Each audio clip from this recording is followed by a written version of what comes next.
Evangelho de Mateus, capítulo 20.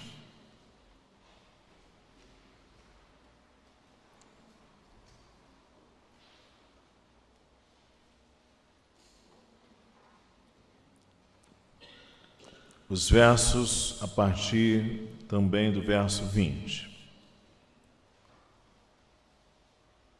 Mateus, capítulo 20, a partir do verso 20.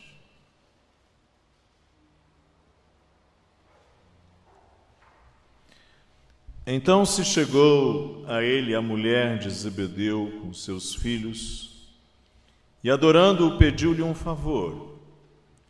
Perguntou-lhe ele: que queres? Ela respondeu: manda que, no teu reino, estes meus 2 filhos se assentem, um à tua direita e o outro à tua esquerda. Mas Jesus respondeu: não sabeis o que pedis. Podeis vós beber o cálice que eu estou para beber? Responderam-lhe: podemos. Então lhes disse: bebereis o meu cálice, mas o assentar-se à minha direita e à minha esquerda não me compete concedê-lo, porém para aqueles a quem está preparado por meu Pai. Ora, ouvindo isso, os 10 indignaram-se contra os 2 irmãos. Então Jesus, chamando-os, disse: sabeis que os governadores dos povos os dominam e que os maiorais exercem autoridade sobre eles. Não é assim entre vós. Pelo contrário, quem quiser tornar-se grande entre vós, será esse o que vos sirva. Quem quiser ser o primeiro entre vós, será vosso servo, tal como o Filho do Homem, que não veio para ser servido, mas para servir e dar a sua vida em resgate por muitos. Que desejos você tem para seus filhos? Que desejos as mães têm para seus filhos? Que coisa curiosa, coisa fantástica é o olhar das mães. É bastante conhecida aquela fábula de Esopo, que tornou-se popular no Brasil através dos escritos de Monteiro Lobato, que fala da águia e da coruja. Todo mundo sabe, penso que todos conhecem. A águia e a coruja estavam comendo os filhotes de todas as outras aves. E um dia a águia e a coruja resolveram fazer um acordo delas não comerem os filhos uma da outra. E no final das contas a dona águia perguntou: mas comadre coruja, como é que eu vou saber quais são os seus filhotes? E ela falou: mas comadre águia, os meus filhotes são os mais bonitos. Tem olhar assim brilhante, eles são assim vivos, o olhar vivo, a aparência bonita. A senhora não vai se enganar, eles são os mais bonitos. E assim combinaram. Um dia a coruja chegou em casa, em seu ninho, e havia ali uma carnificina. Os filhotes estavam destroçados. E ela chegou para a águia e perguntou: mas comadre, o que aconteceu? A águia falou: mas comadre coruja, eram seus filhotes? Sim, mas eram uns mostrengos, feios, esquisitos, uma aparência feia. Eu dizia: não podem ser os filhos de comadre coruja. As mães enxergam assim, às vezes. E a expressão mães coruja. A águia enxerga muito bem. E ela viu algo que aquela mãe não viu. A fábula de Esopo vai terminar que quem ama o feio, o bonito lhe parece, assim. Mas basicamente o que está dizendo é chamando a atenção para esse olhar. É bem conhecida aquela história da mãe que foi ao desfile militar do batalhão do seu filho, foi desfilar. E quando ela viu o filho passando diante dela, marchando errado, ela virou-se para o pessoal e disse assim: esse batalhão todo precisa ser punido. Todo mundo está marchando errado, só meu filho está marchando certo. O batalhão inteiro tem que ser punido. Só meu filho está marchando certo. Aqui nós temos uma mãe. O texto vai dizer que Jesus está subindo para Jerusalém, o verso 17. Cristo Messias estava indo para Jerusalém, cidade de Davi, capital dos judeus. Cristo era descendente de Davi, era o Messias prometido. E uma grande pergunta para nós é como Cristo entraria no seu reino? Como ele receberia a coroa e se assentaria no seu trono? Como seria o reino deste rei? Seria exatamente igual aos demais reinos? Ele seria um rei nas mesmas categorias dos demais reinos terrenos? Jesus está indo para Jerusalém. Ele, diz o profeta Isaías, é tal qual a ovelha, a tal qual o cordeiro que se dirige para o matadouro. E ele agora diz o verso mais à frente, o verso de número 17, ele chamou os 12 à parte. E ele falou com clareza sobre o seu julgamento, o escárnio, o açoites, a crucificação e a ressurreição ao terceiro dia. Ele fala desta maneira claramente.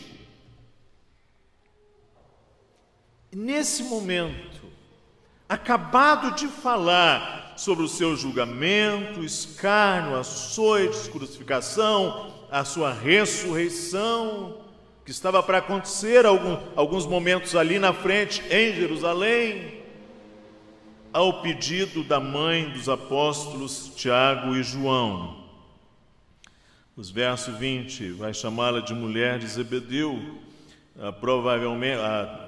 Provavelmente, se nós fizermos um casamento dos textos do Evangelho de Marcos, do Evangelho de Mateus com os outros evangelhos, parece ser Salomé, ou Maria Salomé, é o nome dela.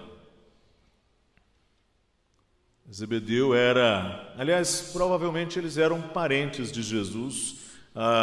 Os textos parecem sugerir, a tradição mais antiga aponta nessa direção, que Salomé era irmã de Maria, ou parenta de Maria, e assim os escritores mais antigos na história da igreja sugerem que que João e Tiago eram parentes ou primos de Jesus Cristo.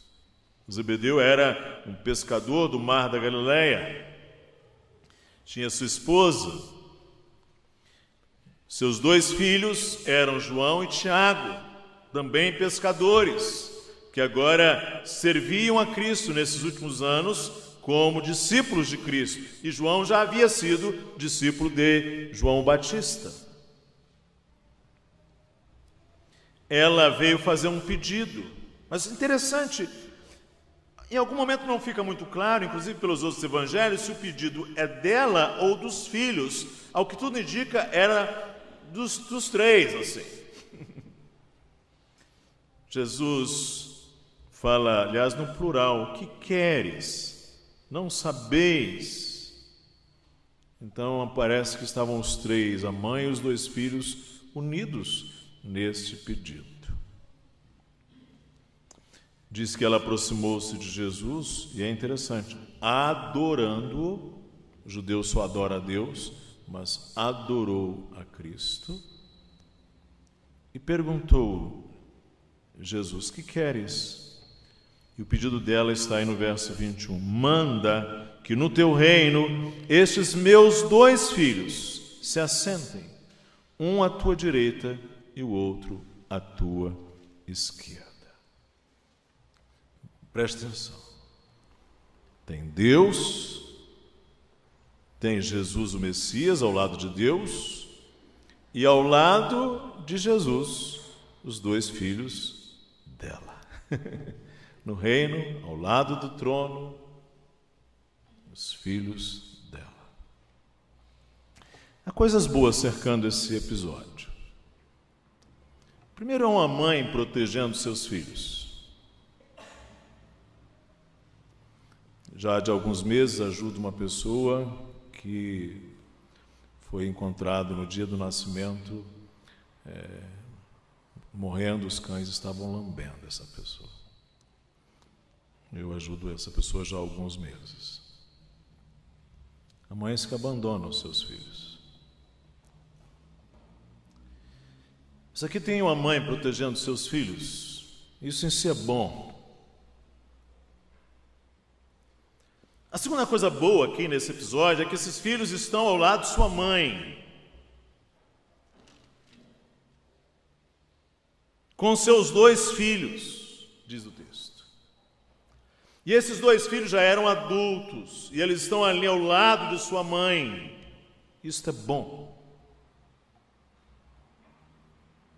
A terceira coisa boa aqui é que a família também está unida no seu propósito.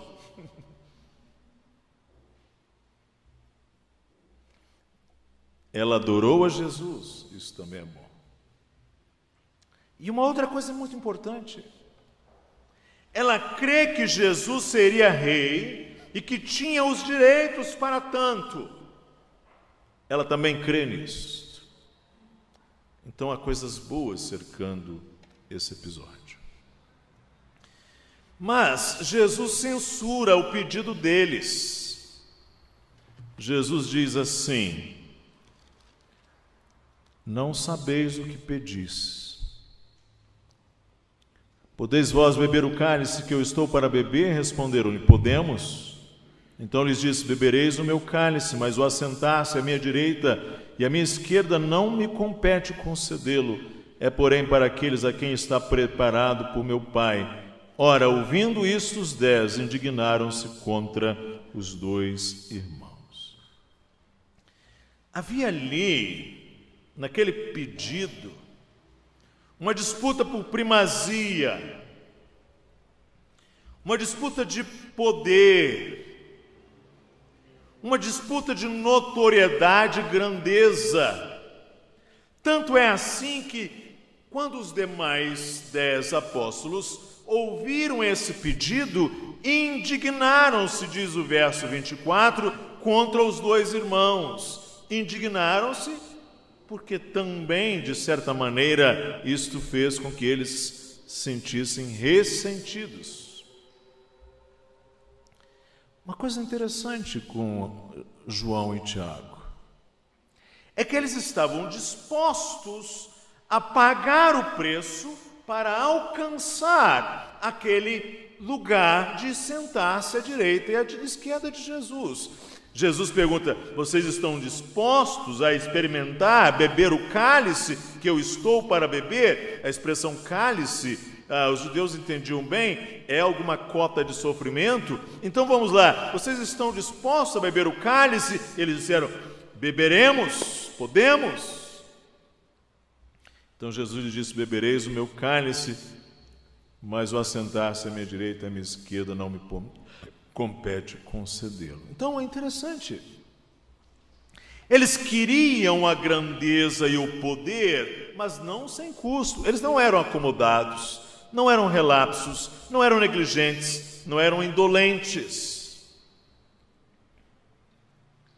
Esses dois homens, João e Tiago, são muito interessantes.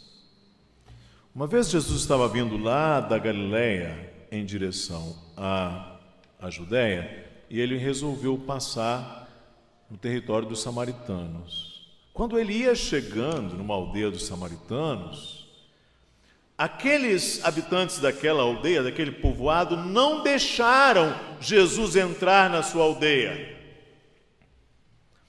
Aí aqueles dois filhos desta mulher, João e Tiago, disseram: Senhor, queres que mandemos descer fogo do céu para os consumir? Jesus, de fato, está lá em Lucas 9, 54, mas em Marcos 3,17, Jesus chama João e Tiago de Boanerges, filhos do trovão. Você já sentiu uma trovoada forte? Daquela que balança o telhado, o seu terreno assim? Hein? Já sentiu uma trovoada bem forte, um estampido? Pois é, eles eram chamados de filhos do trovão. E uma coisa interessante é que o verbo dessa família é o verbo mandar. O verbo deles, da casa de Zebedeu, é o verbo mandar. Manda, Senhor, ela diz aqui, que no teu reino estes meus 2 filhos se assentem, um à tua direita e o outro à tua esquerda. Senhor, manda. Senhor, queres que mandemos descer fogo do céu para os consumir? E agora essa mãe manda que Cristo mande. Não é interessante? Ela quer que no reino de Cristo, depois do próprio rei, os seus 2 filhos sejam os que mais mandem. E as autoridades políticas mandam. Nós temos no Brasil exemplos bons e maus de mandos e desmandos das autoridades. Então, os filhos do trovão e sua mãe estão acostumados ao verbo mandar. E eles querem que no reino do Messias eles sejam os mandões. E Jesus expõe a seguir o que os seus discípulos deveriam almejar nos versos 25 a 28. Jesus diz assim: então Jesus, chamando-os, disse: sabeis que os governadores dos povos os dominam e que os maiorais exercem autoridade sobre eles? Não é assim entre vós, pelo contrário, quem quiser tornar-se grande entre vós, seja esse o que vos sirva, e quem quiser ser o primeiro entre vós, será vosso servo. O mundo é assim, feito de dominações, de maiorais, de autoridades. E por causa deles, muitas vezes nós bebemos um cálice amargo de sofrimento. Cálice que Jesus menciona, inclusive, nos versos 26 e 27. O cálice é esse. O parte do cálice é esta. Sabeis que os governadores dos povos os dominam e os maiorais exercem autoridade sobre eles? Não é assim entre vós. Pelo contrário, quem quiser tornar-se grande entre vós, será esse o que vos sirva. Jesus agora fala do servo. Eles queriam mandar. Jesus fala do servo. Na pirâmide social daqueles dias, o servo era o ser mais inferior.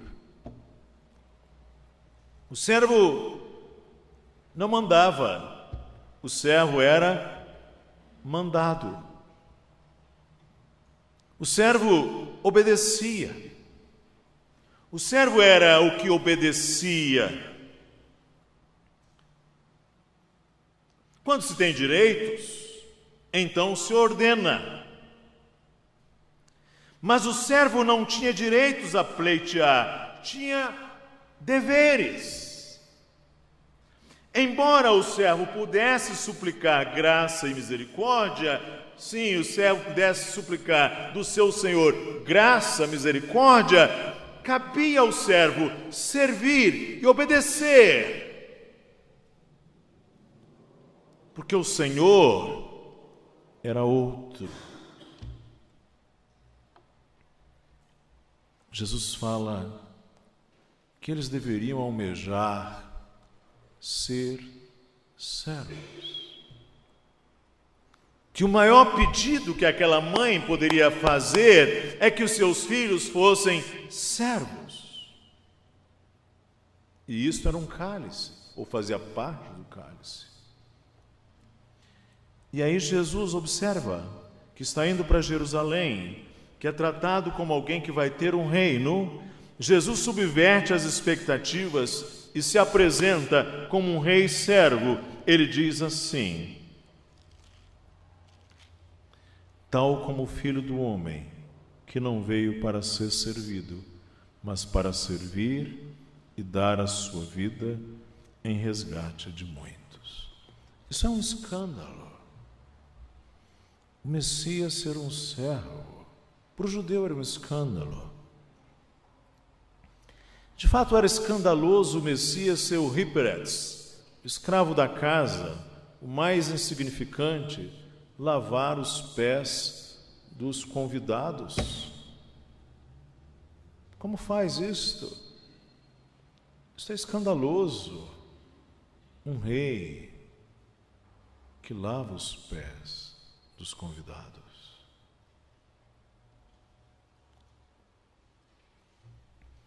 Jesus está nos ensinando algumas coisas. Antes da glória, nós devemos trilhar um caminho de servos, para servir a um dispor-se humilde, que é a primeira bem-aventurança. É assim que se entra no reino. Bem-aventurados os humildes de espírito, que deles é o reino dos céus. A glória está reservada aos servos.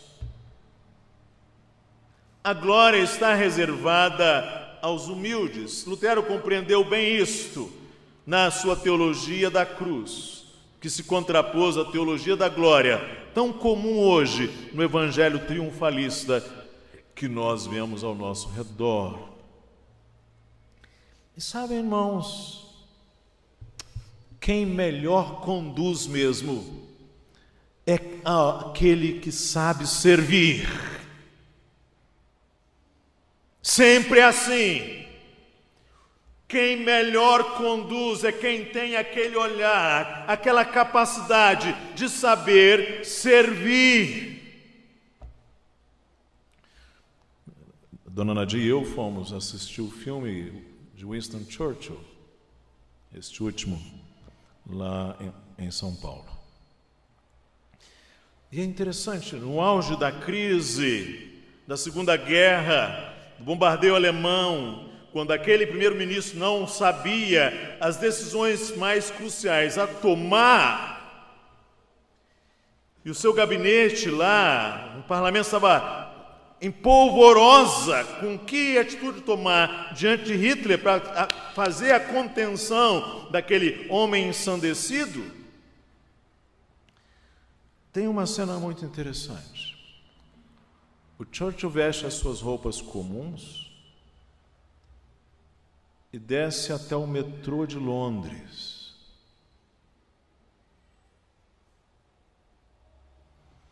Sozinho. E no metrô, sentado ali, ele conversa com os trabalhadores comuns de Londres, britânicos. E pergunta àqueles homens e mulheres: como vocês acham que nós devemos agir em relação aos bombardeios alemães? E havia ali uma dona de casa, um rapaz operário, um outro senhor ali simples, calejados, que dão as suas opiniões, e o homem sai dali com um olhar de que é primeiro-ministro, mas de que está a serviço do povo britânico. Porque é sábio isto. Quem melhor serve não é aquele que tem o poder como fim, é aquele que usa o poder como meio.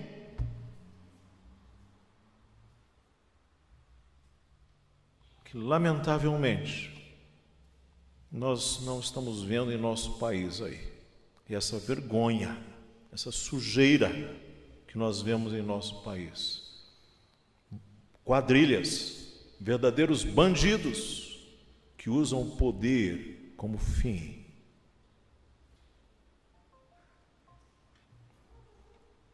Antes da glória, nós devemos trilhar um caminho de servos. Segunda palavra, você, mãe. Mãe, deseje que seus filhos sejam servos de Cristo. Eu sei que você deseja para os seus filhos o melhor. Carreira, bens, talvez dinheiro, cultura, poder. Há mães que desejam para os filhos fama.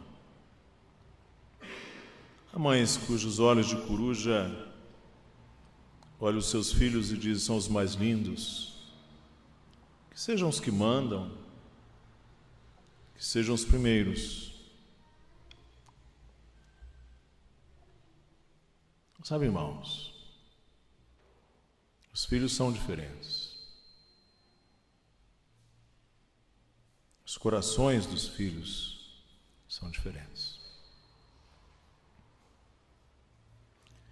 Jesus ensinou isto, o seu realismo, na parábola dos solos. Jesus falou que há 4 solos, que são os corações dos homens. E os solos são diferentes. Quem não aprender isso vai sofrer. Nós temos 2 filhas. E elas estão nesse exato momento em posições muito distantes, espiritualmente, uma da outra. E penso que os irmãos sabem como temos sido pais e mãe, pai e mãe. Jesus ensinou muito sobre filhos. Ele contou parábolas sobre filhos. Uma delas, o pródigo, um filho, o outro filho. Que corações diferentes. Contou a parábola dos 2 filhos. O pai disse ao primeiro: filho, vai hoje trabalhar na vinha. Ele disse: pai, irei. E não foi. Ele disse ao segundo: filho, vai hoje trabalhar na vinha. Mesmas palavras. Ele disse: não irei. E depois, caindo em si, ele foi.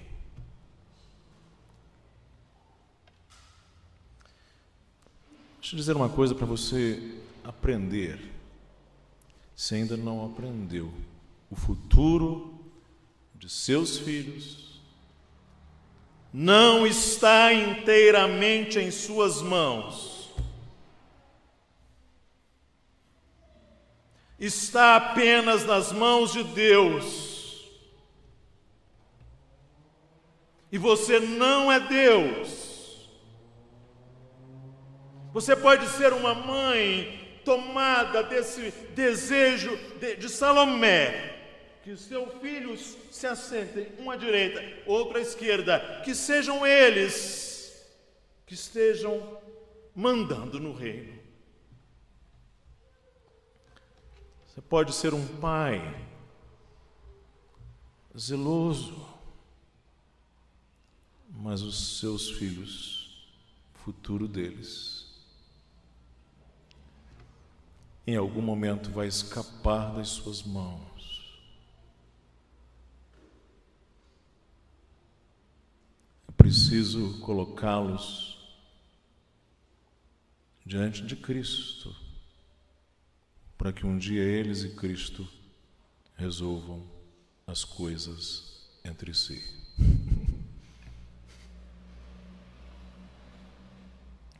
Mas você deve fazer o que está em suas mãos. E o que está em suas mãos? Interceda regularmente diante de Cristo por seus filhos. Regularmente.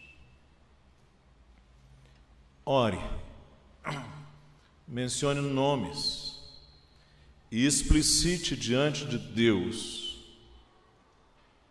as suas necessidades. Ensine a seus filhos a palavra de Cristo. Ensine, enquanto você pode, ensine.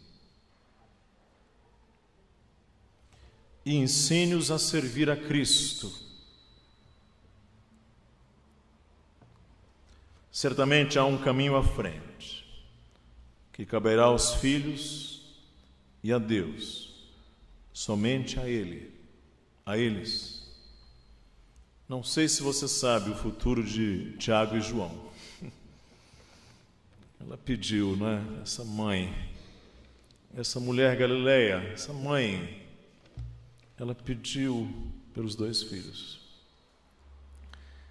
Dos 12 apóstolos, Tiago é o primeiro a morrer. É o primeiro. É um dos primeiros mártires mortos, amando daquele carniceiro chamado Herodes Antipas. Tiago. E João, que história extraordinária. João, mas quanto sofrimento. Os últimos relatos que nós temos de João, ele está exilado na ilha em Patmos, por causa do evangelho, do testemunho do Senhor. E nos lega o último livro da Bíblia, as Revelações, o Apocalipse. Sabe, irmãos, aquela mãe, chamada aqui por Mateus de mulher de Zebedeu, chamada em Marcos de Salomé, ou Maria Salomé, ela não acertou em tudo.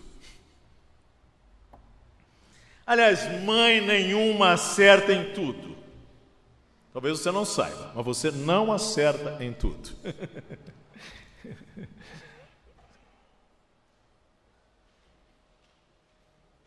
Mas ela teve um grande privilégio.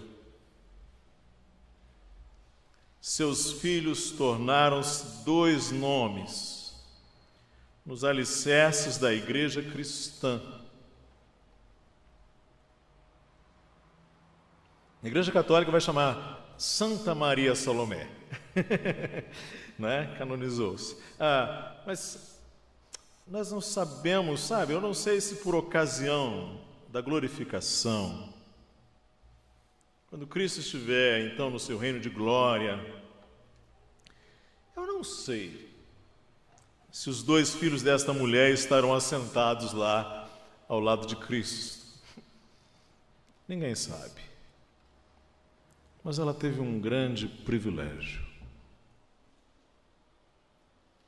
de ver os seus 2 filhos vivendo, morrendo por Cristo, servindo a Cristo.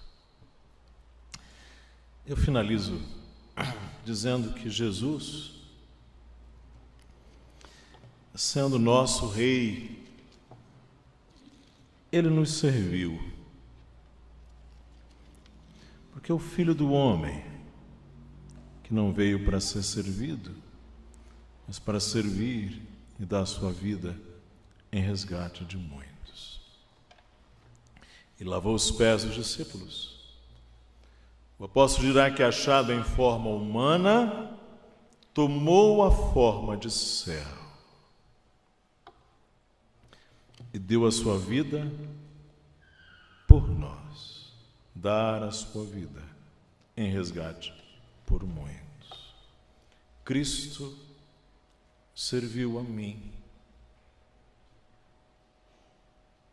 serviu a você. Ele dá a sua vida. É isso que nós celebramos na ceia. Ele partiu o pão e deu, e disse: isto é meu corpo. Ele apanhou o cálice e serviu: bebei dele todos, isto é o meu sangue. Cristo, como Rei, serviu-nos, deu a sua vida por nós, serviu a mim e a você, lavou os nossos pés, nosso corpo, a nossa alma, com seu sangue. Se Cristo nos serviu, então todos nós deveríamos servir como Ele. Mãe, esse é um bom desejo para seus filhos, que eles sirvam a Cristo. Esse é o maior de todos os pedidos. O maior pedido de uma mãe: que meus filhos sirvam a Cristo. E que Deus recompense você com essa graça de ver seu filho, sua filha, servindo a Cristo. E as outras coisas serão acrescentadas. Que Deus abençoe.